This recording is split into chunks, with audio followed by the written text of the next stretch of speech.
अच्छा, तो हमने प्रीवियस सेशन में मेजर्स ऑफ सेंट्रल टेंडेंसी के बारे में पढ़ा था। तो सेंट्रल टेंडेंसी कहते हैं हमारे पास जब डेटा बिल्कुल सेंटर में क्लस्टर हो, बिल्कुल सेंटर में एक्यूमुलेट हो, हमारे हमने जो डेटा कलेक्ट किया है उसको जब हम प्रेजेंट करेंगे तो अगर ये सेंटर में क्लस्टर हो, ठीक है, तो उसको कहते हैं सेंट्रल टेंडेंसीज। अब सेंटर का हमें कैसे पता चलेगा कि मेरी इस डेटा का ये सेंटर है?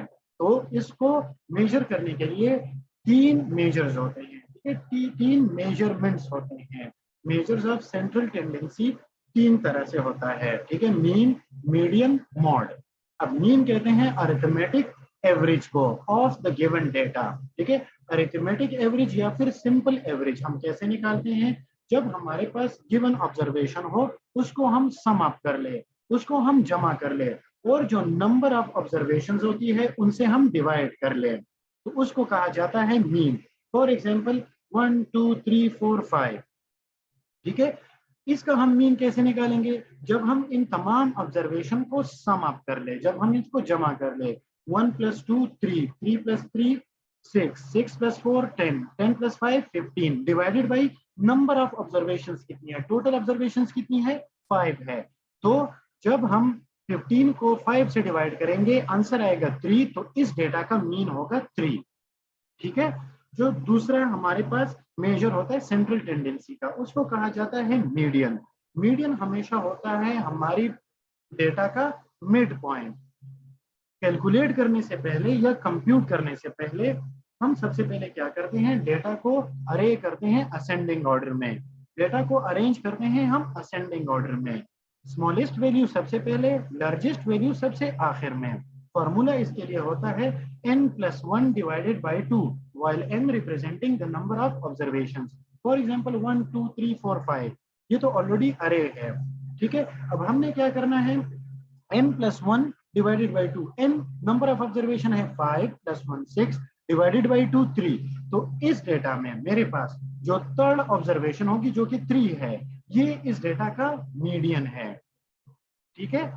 अच्छा, मीन का फॉर्मूला होता है summation x divided by n, while x representing the observation और द डेटा सेट, ठीक है। सबमिशन, सबमिशन कहते हैं कि ये इन तमाम डेटा का सम है, इसका जमा है, सबको हमने जमा किया है, तो इसको हम डिनोट करते हैं सबमिशन को, एक बहुत बड़ा ई हम बना लेते हैं रफ सा, तो ये डिनोट करता है या ये सिंबल होता है इसका सबमिशन का, कि ये सारी वैल्यूज जमा हो चुकी है।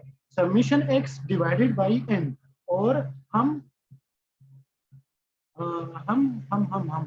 मीन को रिप्रेजेंट करते हैं हमेशा x बार से, x और उसके ऊपर छोटा सा डैश हो, x के ऊपर छोटा सा डैश हो, तो इसको कहते हैं x बार। x बार हमेशा यूज होता है मीन को डिनोट करने के लिए, ठीक है। मीडियन को बहुत बड़े या थोड़ा सा टेढ़ा मेढ़ा n से डिनोट किया जाता है, ठीक है। अच्छा, जो हमारे पास लास्ट मेजर है सेंट्रल ऑफ, अच्छा एक मिनट, मीडियन अगर हमारे पास इवन डेटा का हो, फॉर एग्जांपल मेरे पास डेटा सेट मौजूद है 1 2 3 4 5 6 का, ठीक है। अब इसका मीडियन हम कैसे निकालेंगे? इसका मीडियन हम ऐसे निकालेंगे कि n+1 divided by 2, 6 total observation है, +1 डिवाइडेड बाई 2, 7 डिवाइडेड बाई 2, 3.5। अब हमने इस डेटा में क्या करना है कि 3 को और फोर्थ को, थर्ड और फोर्थ वैल्यू जो होगी डेटा को असेंडिंग ऑर्डर में अरे करने के बाद उन दोनों वैल्यूज को हमने जमा करना है और उसको हमने डिवाइड करना है 2 से, ठीक है। अब 1 2 3 4 5 6 में थर्ड और फोर्थ वैल्यू कौन सी है? 3 और 4, 3 और 4 को हमने जमा किया, 7 आ गया, 7 को हमने डिवाइड किया 2 से, 3.5। तो इस डेटा सेट का मीडियन है 3.5, ठीक है। मॉड, मॉड किसे कहते हैं? The most repeated value in the given data set or the value which have the highest frequency in the given data set is known as mod, ठीक है। 1 1 2 3 4 5 6। अब देखिए, अब इसमें हमारे पास वाहिद 1 ऐसी ऑब्जर्वेशन है या डेटा सेट है, ठीक है, जिसमें वो 2 मरतबा रिपीट हुआ है, बाकी सारी वैल्यू 1 1 टाइम है, 1 की फ्रीक्वेंसी ज्यादा है, तो इस डेटा का मॉड है 1, ठीक है। अब अगर हमारे पास किसी भी डेटा में 2 मॉड हो, 2 वैल्यूज इक्वली रिपीट हुई हो, ज्यादा मरतबा रिपीट हुई है, फॉर एग्जांपल 1 1 2 2 3 4 5 6, ठीक है, 1 भी 2 मरतबा रिपीट हुआ है और 2 भी 2 टाइम्स रिपीट हुआ है। 3 4 5 6 इन सब की फ्रीक्वेंसी 1 है, तो इसको कहते हैं बाई मॉडल डेटा। इस डेटा में 2 मोड्स मौजूद है, ठीक है, 1 2 3 4 5। अब इसमें कोई मोड नहीं है, क्यों? क्योंकि सारी वैल्यूज एक ही मर्तबा रिपीट हुई है, तो इसको कहा जाता है the data with no mode. उसके बारे में मैंने आपको एग्जाम के पॉइंट ऑफ व्यू से बताया था कि अगर आपके पास कोई ऐसी ऑब्जर्वेशन आ जाए, कोई ऐसी वैल्यू आ जाए जिसमें कोई मॉड ना हो, ठीक है, तीन सिनेरियोज आ सकते हैं। पहली आसान सी सिनेरियो होगी, आपने क्या करना है कि सबसे पहले देखना है कि इस गिवन डेटा सेट में कौन सी value most of the time repeat हुई है, सबसे ज्यादा मर्तबा आई है, तो वो आंखें बंद करके आपकी डेटा का मोड हो जाएगा। दूसरा सिनेरियो क्या हो सकता है कि आपके पास गिवन डेटा सेट है, ठीक है, और उसमें से 2 वैल्यूज ऐसी है जो कि इक्वली और ज्यादा मर्तबा रिपीट हुई है बनिस्बत बाकी वैल्यूज की, तो उसको बाई मॉडल कहा जाता है। बाई मॉडल, बाई कहते हैं 2 को, मोड मॉडल मोड से निकला है, ठीक है। तो ये ऐसा डेटा सेट है जिसमें 2 मोड्स मौजूद है, तो अगर वो 3 और 4 हो, 6 और 9 हो, 134 138 हो, तो वो आपकी डेटा का मोड्स होंगे। आपने कंफ्यूज बिल्कुल भी नहीं होना, ठीक है। अगर आप लोग के पास कोई ऐसा डेटा सेट मौजूद हो जिसमें हर एक वैल्यू 1 टाइम रिपीट हुई हो, हर वैल्यू 2 टाइम्स रिपीट हुई हो, ठीक है, जिसमें कोई डिफरेंस ना हो, तो अगर तो ऑप्शन मौजूद है नो मोड, तो आपका आंसर होगा नो मोड, ठीक है। अगर तो उसमें नो मोड का ऑप्शन मौजूद नहीं है, तो फिर उस गिवन डेटा सेट में जो हाईएस्ट वैल्यू होगी वो रिप्रेजेंट करेगी मोड को। फॉर एग्जांपल 1 से लेकर 10 तक, 1 2 3 4 5 6 7 8 9 10, ठीक है, ये आपके सामने मौजूद हो। अगर ऑप्शन में तो मौजूद है नो मोड, तो आप लोगों ने आंखें बंद करके उसको सिलेक्ट करना है, क्यों? क्योंकि इस डेटा में कोई भी वैल्यू एक से ज्यादा मर्तबा रिपीट नहीं हुई। अगर तो उसमें नो मोड का ऑप्शन मौजूद नहीं है और वो A B C D option मौजूद है और उसमें आंसर है 6 7 8 9, तो आंखें बंद करके इस वैल्यू में से 9 सबसे बड़ा है ना, तो आप 9 जो होगा वो आप लोगों का मोड होगा। हाँ हाँ, ये मैंने किया है, क्योंकि अभी बेस का डिस्ट्रीब्यूशन शेप की तो हम बात नहीं कर रहे ना, जो प्रीवियस हमने पढ़ा है मैं आपको वो समझाने की कोशिश कर रहा हूँ, ठीक है। इसमें देखिए मैंने तो किसी चीज का जिक्र नहीं किया ना, तो अब आप लोगों को चले, अब हमारी जो रिवीजन थी वो कंप्लीट होगी। अब हम इस स्लाइड पे आते हैं। समझ आ गया आप लोगों को मीन, मीडियन और मोड का, मीन मीडियन और मोड का कंसेप्ट समझ में आ गया? कर सकेंगे आंखें बंद करके इंशाल्लाह? जी सर।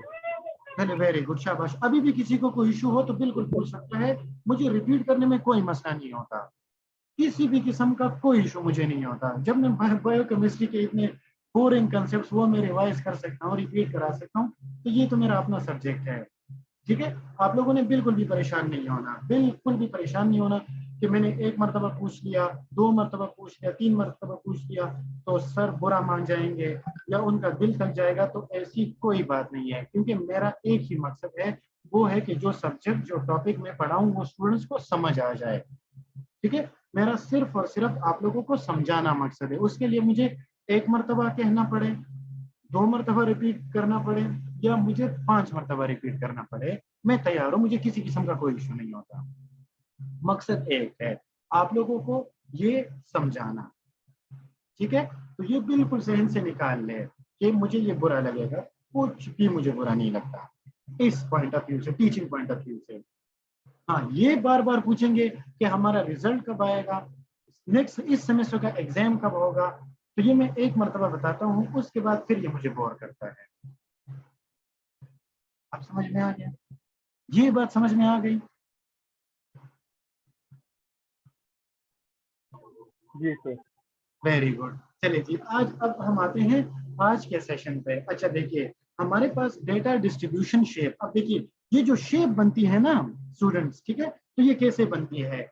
ये मेरे हाथ में डेटा आ गया, ठीक है, मैंने उसका टेबल बना लिया, उससे मैंने उसका ग्राफ बना लिया, ठीक है। तो मेरे क्या किया, यहाँ पर मेरे पास क्लास आ गई और यहाँ पर मेरे पास फ्रीक्वेंसी आ गई। हम डेटा को ऐसे ही प्लेस करते हैं ना, ठीक है, ऐसे करके, अब ऐसे करके, ऐसे करके, ठीक है। हम इसका ग्राफ बनाते हैं, उसके बाद हम क्या करते हैं, फ्रीक्वेंसी पॉलीगॉन बनाते हैं।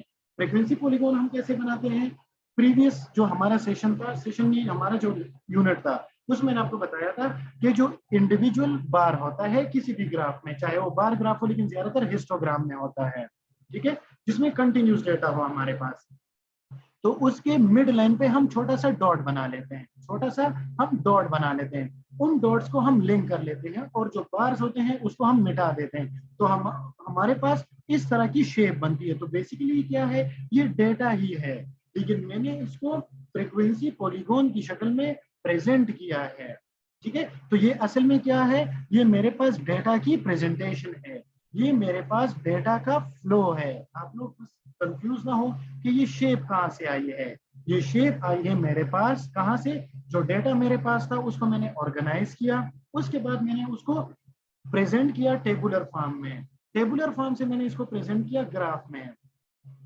अबे क्या हो गया, मैंने ही इसको आगे पीछे नहीं किया ना, तो आप लोग को क्या मसला है, क्योंकि आगे ये है, अब मैंने इसका जिक्र किया है, comparison of measures of central tendency, मैं आपको इसी के बारे में बता रहा हूँ ना, आप लोग को कर्सर नजर नहीं आ रहा,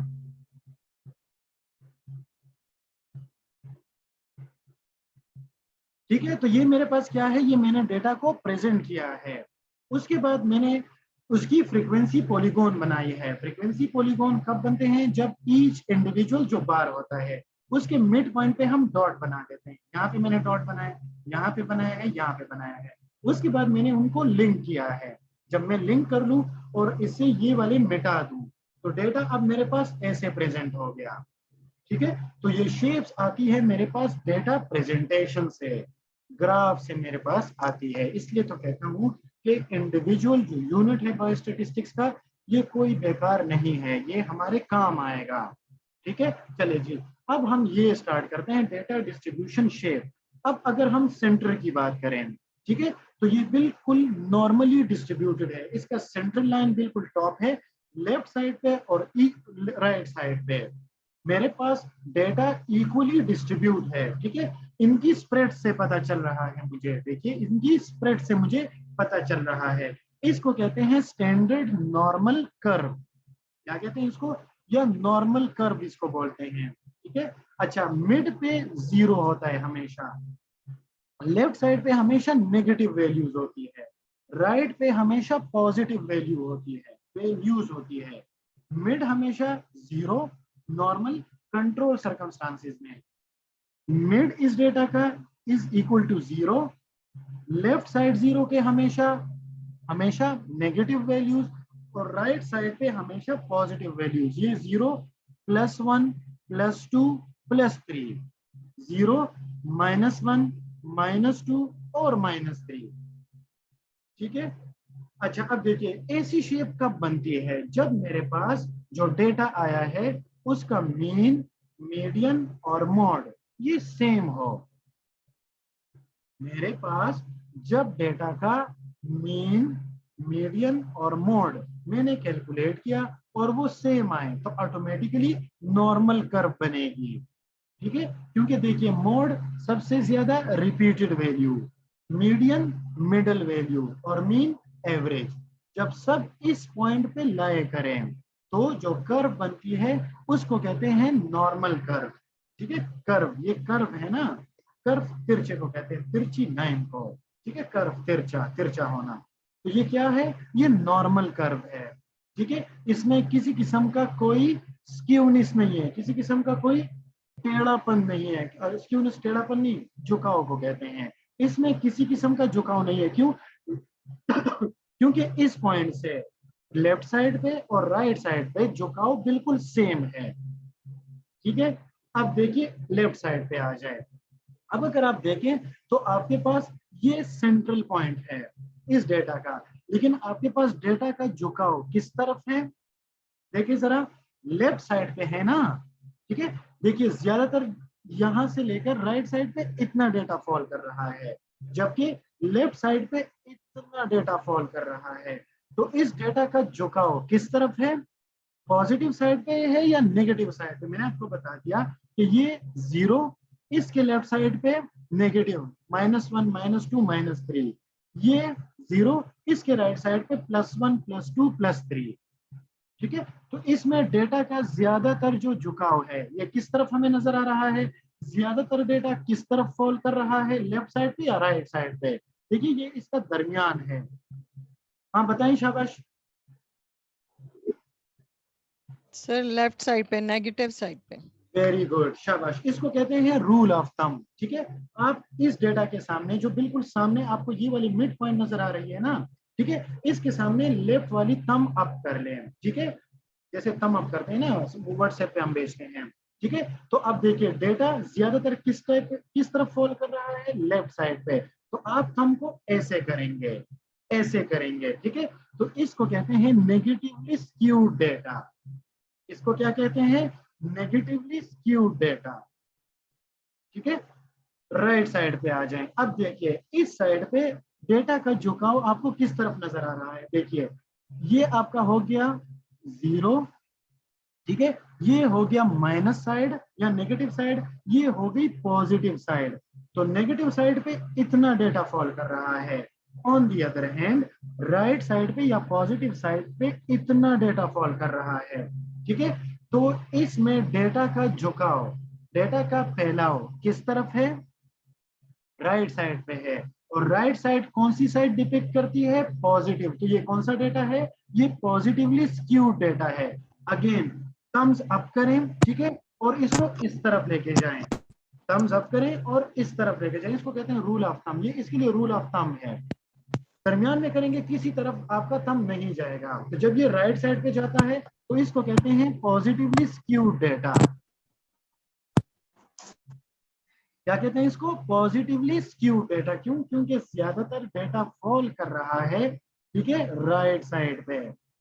इसको कहते हैं नेगेटिवली स्क्यूड डेटा। क्यों, क्योंकि ज्यादातर डेटा फॉल कर रहा है नेगेटिव साइड पे या नेगेटिव डायरेक्शन में। ठीक है, अब देखिए ये समझना बहुत जरूरी है, एमसीक्यूज आते हैं इससे। कंसेप्ट समझ में आ गया, 3, 4, 5 जितने भी एमसीक्यूज होंगे आप लोग आंखें बंद करके कर सकेंगे। ठीक है, इस पॉइंट पे मीन मीडियन मोड सेम है नॉर्मल कर्व में। ठीक है, जिसमें किसी किस्म की कोई स्क्यूनेस नहीं है, किसी किस्म का झुकाव नहीं है डेटा में। डेटा इक्वली डिस्ट्रीब्यूटेड है मीन के। ठीक है, इसमें किसी किस्म की स्क्यूनेस नहीं है, तो इसको कहते हैं नॉर्मल कर्व या normal distribution. Mean median mode same है। ठीक है, मीन मीडियन और मोड सेम है। इसमें आ जाते हैं पॉजिटिवली स्क्यूड डेटा पे। ठीक है, ये वैल्यू डिनोट करती है 0, इसके राइट साइड पे वैल्यू होती है प्लस में, +1, +2, +3। ये 0 इसके लेफ्ट साइड पे या इसके लेफ्ट साइड पे -1, -2, -3। अब देखिए पॉजिटिव साइड में मोड है 0, मीडियन है 1 और मीन है 2। तो अब मुझे बताएं इसमें से, इन 3 मेजर्स में से कौन सा मेजर बड़ा है, सबसे बड़ा है। मोड है 0, मीडियन है 1 और मीन है 2 +2, 0 +1 +3। हाँ बताएं, शाबाश। सर मीन बड़ा है। वेरी गुड, मीन बड़ा है किससे, मीडियन और मोड से। ठीक है, मीन बड़ा है मीडियन और मोड से, मीन बड़ा है मीडियन और मोड से। तो जब आपके सामने कुछ इस तरह का क्वेश्चन या सिनेरियो आ जाए कि जिसमें मीन बड़ा हो मीडियन से और मोड से, तो इसका मतलब ये है कि ये पॉजिटिवली स्क्यूड डेटा है। ऑप्शन में ये सारे अवेलेबल होंगे। ठीक है, तो आप लोगों ने आंखें बंद करके क्या पुट करना है, पॉजिटिवली स्क्यूड डेटा। इस तरफ पे आ जाएं, ये हो गया 0 और नेगेटिव साइड पे ये हो गया -1, -2। ठीक है, नेगेटिवली स्क्यूड डेटा की बात कर रहे हैं। मोड है 0, मीडियन है -1 और मीन है -2। अब मुझे बताएं इसमें से कौन सा मेजर बड़ा है, सबसे बड़ा है। Sir median. देखिए मोड है 0, मीडियन है -1, मीन है -2। अब बताएं इसमें से कौन सा मेजर सबसे बड़ा है, 0 बड़ा होता है, -1 बड़ा होता है। सर 0। Very good. 0 बड़ा होता है हमेशा माइनस से ना, क्योंकि जब माइनस इम्प्रूवमेंट करता है तो 0 पे आता है। चलिए, अब टाइम शॉर्ट है और मैं जज्बे में हूँ, तो मैं आपको इसकी बड़ी क्लासिकल और बड़ी आसान खूबसूरत सी एग्जाम्पल भी दे देता। और ये मेरा तकिया कलाम है। हम आपस में जब कलीग होते हैं तो जब आपस में डिस्कशन करते हैं, ठीक है, तो मैं अक्सर कहता हूँ कि वो फलां बंदा यार वो तो बड़ा नील बंदा है, 0 बंदा है। मैं कहता हूँ ना सिर लगाने के लिए, मैं कहता हूँ हाँ 0, वो तो जब इम्प्रूवमेंट करेगा तो 0 में आएगा। इसका मतलब ये है कि माइनस में है। ऐसी मजाक के लिए कहता हूँ, अजरा है मजाक, ठीक है। तो देखिए, मोड है 0, मीडियन है -1, मीन है -2। तो आप लोगों ने बिल्कुल सही बताया। इस डेटा में मोड बड़ा है मीडियन से और मीन से। तो जब आपके सामने डेटा आ जाए, जब आपके सामने सिनेरियो आ जाए जिसमें ये मेंशन हो कि वो डेटा जिसमें मोड बड़ा हो मीडियन से और मीन से, तो ये कौन सा डिस्ट्रीब्यूशन है? ये नेगेटिवली स्क्यूड डिस्ट्रीब्यूशन है। अब समझ में आ गया मेरे स्टूडेंट्स? पॉजिटिवली स्क्यूड में यस सर। हाँ मीन बड़ा होगा मीडियन मोड से। नेगेटिवली जी। स्क्यूड में हाँ बस ठीक है, वेरी गुड। नेगेटिवली स्क्यूड में मोड बड़ा होगा मीडियन और मीन से, और नॉर्मल डिस्ट्रीब्यूशन में मीन मीडियन मोड इक्वल होंगे। आई होप कि आप समझ आ गया होगा इंशाल्लाह ताला अज़ीज। ठीक है, अब देखिए ये वाला कौन सा डेटा है, चलिए मुझे ये बताएं, इसको नहीं देखें, ठीक है। इस तरफ ये मुझे सिर्फ ये शेप बता दें, ये डेटा का मुझे आप डिस्ट्रीब्यूशन बता दें। ये आपके पास नॉर्मल डिस्ट्रीब्यूशन है, नेगेटिवली स्क्यूड है या पॉजिटिवली स्क्यूड है? Sir normal. Very good. तो इसको कहते हैं नॉर्मल डिस्ट्रीब्यूशन, ठीक है, विद नो स्क्यूनेस। शाबाश। अच्छा, ये बाइमोडल डेटा है, लेकिन मोड क्या है? मोड डिफरेंट है मीन और मीडियन से, ठीक है। क्यों? क्योंकि रिपीटेड वैल्यू यहाँ पर है और दो है ना, दो मोड सबसे ज्यादा रिपीट हुई है, एक यहाँ पर है और एक यहाँ पर है। तो जब हमारे पास मोड बाइमोडल डेटा होता है और वो मीन मीडियन से डिफरेंट हो, जबकि मीन मीडियन सेम हो, तो हमारे पास कुछ इस तरह से कर्व बनती है। ये ज्यादातर आपको नहीं आएगी, गोली मारी उसको, ठीक है। अब मुझे ये बताएं, ये आपके सामने कौन सी डिस्ट्रीब्यूशन है? नेगेटिवली स्क्यूड, पॉजिटिवली स्क्यूड या फिर normal distribution? Negative. Positive distribution. Very good. क्यों? क्योंकि देखिए, ये इस डेटा का मीन है, ये सेंट्रल पॉइंट है, सॉरी ये इसका सेंट्रल पॉइंट है। अब देखिए, इसके सामने थंब ऐसे करें, बिल्कुल सामने करें इसको, ठीक है, और डेटा के फ्लो को देखें, ठीक है। ये इसकी सेंट्रल वैल्यू हो गई। देखिए, लेफ्ट साइड पे इतना डेटा फॉल कर रहा है, राइट साइड पे इतना डेटा फॉल कर रहा है, ठीक है। तो आपका थंब ऑटोमेटिकली राइट साइड पे जा रहा है, ठीक है। तो ये क्या है? ये आपका स्क्यूड टू राइट है और ये पॉजिटिवली स्क्यूड है। लेफ्ट साइड पे डिस्क्रिप्शन को ना देखें, मुझे कंसेप्ट बता दें। इसमें हमारे पास मेजर ऑफ सेंट्रल टेंडेंसी कैसे होंगे? मीन मीडियन मोड में कौन सा मेजर सबसे बड़ा होगा? शाबाश, बताएं, कोशिश करें। Sir mean. Very good. Mean किससे बड़ा होगा? कंपेयर करेंगे ना। जी, मीडियन और मोड से। एक्सेलेंट। इस डेटा में हमेशा, अब ये देखिए यहाँ पे मीन बड़ा है मीडियन से और मोड से, और मेरे पास डिस्ट्रीब्यूशन है positively skewed. Very good.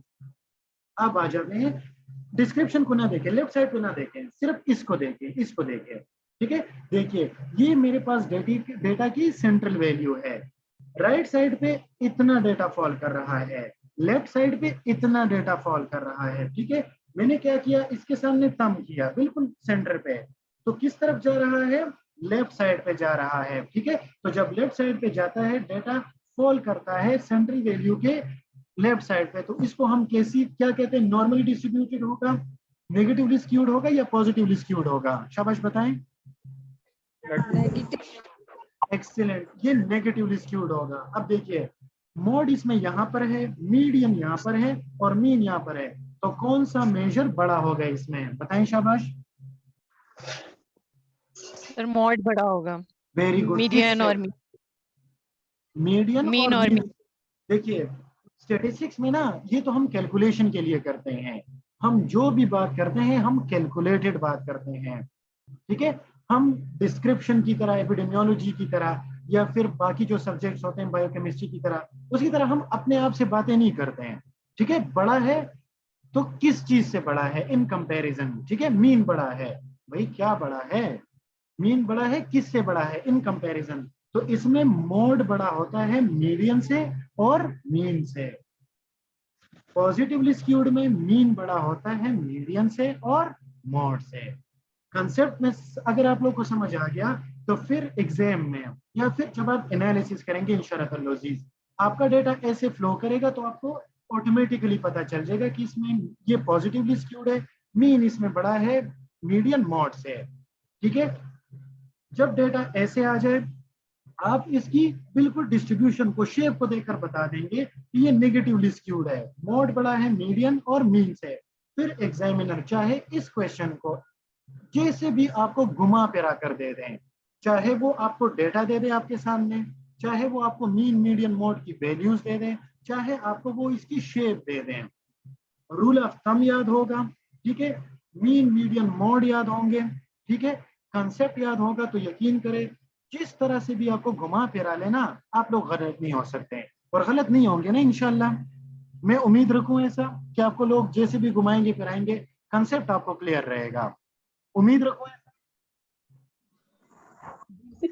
Yes, sir. इंशाल्लाह।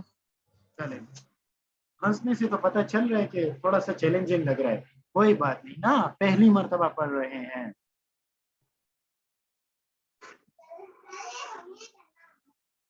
कोई बात नहीं, कोई बात नहीं, इस पे हम आपको एक्टिविटी देंगे, वो आप लोग सॉल्व करेंगे तो तब जाकर, और फिर उसकी आप खुद से प्रैक्टिस करेंगे, लेक्चर को सुनेंगे, तब जाकर आपको ये पक्का होगा इंशाल्लाह।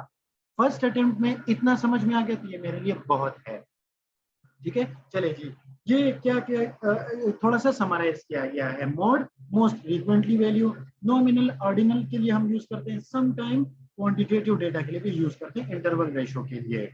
मीडियन ये हमारे पास एग्जैक्ट सेंटर होता है या मिड पॉइंट होता है। ऑर्डिनल इंटरवल रेशो के लिए यूज करते हैं। ठीक है, मीन अरिथमेटिक एवरेज होती है, ठीक है, या एवरेज होती है। इंटरवल रेशो लेवल डेटा के लिए हम इसको यूज करते हैं। ठीक है, तो ये समराइजेशन है।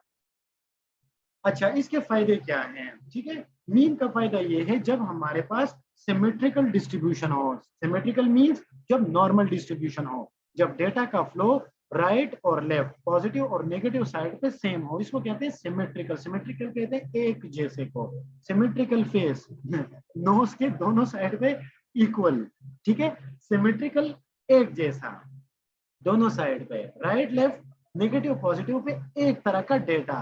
ठीक है, उसकी डिस्ट्रीब्यूशन, तो इसके लिए बेस्ट वर्क करता है मीन। जब क्यों? क्योंकि ये हमेशा अफेक्ट होता है एक्सट्रीम वैल्यू से। ठीक है, अच्छा, इसके अलावा अगर हम बात करें मीडियन की, तो जब हमारे पास डेटा स्क्यूड हो तो हमारे पास मेजर करने के लिए जो बेस्ट मेजर होता है वो मीडियन होता है। इसलिए मैं आपको बता रहा हूँ कि हमारे पास जब डेटा नॉर्मली डिस्ट्रीब्यूटेड हो, जब सिमेट्रिकल हो, तो हम उस पर पैरामेट्रिक टेस्ट लगाते हैं। पैरामेट्रिक टेस्ट में हम मीन को और स्टैंडर्ड डेविएशन को देखते हैं। जब हमारे पास डेटा नॉर्मली डिस्ट्रीब्यूटेड ना हो, स्क्यूनेस हो उसमें, उस पे हम नॉन पैरामेट्रिक टेस्ट लगाते हैं। नॉन पैरामेट्रिक टेस्ट में हम कैलकुलेट करते हैं, मेजर करते हैं मीडियन को। ठीक है, और जब हमारे पास मोस्ट कॉमन वैल्यू हो तो उसके लिए हम कैलकुलेट करते हैं मोड को, या क्वालिटेटिव डेटा हो तो उसमें हम कैलकुलेट करते हैं मोड को। ठीक है, हमने कर लिया। चले, नेक्स्ट सेशन में हम आज का नया टॉपिक स्टार्ट करते हैं। ठीक है, मेजर्स ऑफ डिस्पर्जन, और ये मीटिंग खत्म होने वाली है।